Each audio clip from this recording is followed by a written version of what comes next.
Have you ever been working with some software and thought, oh, this thing is so clunky? Oh, yeah, definitely. Like, you need to clean up a menu. It's got way too many actions on it. Yeah. You just want to remove some of the actions. You're right. But you can't because the original code is locked away. Yeah, I've run into that a lot, especially when I'm working with these big ERP systems. Exactly. We've got Farhana, a senior software engineer.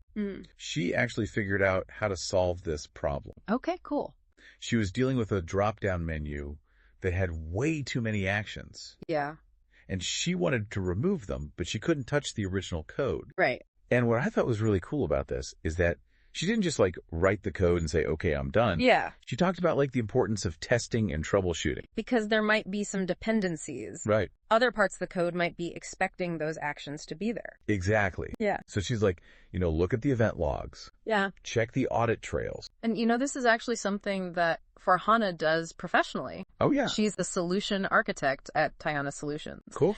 And they specialize in Acumatica Cloud ERP. Sure. And, I think that's a really good takeaway for our listeners is if you are struggling with these kinds of problems, if you're like, man, I wish I could customize this software, but I don't have access to the code. Yeah.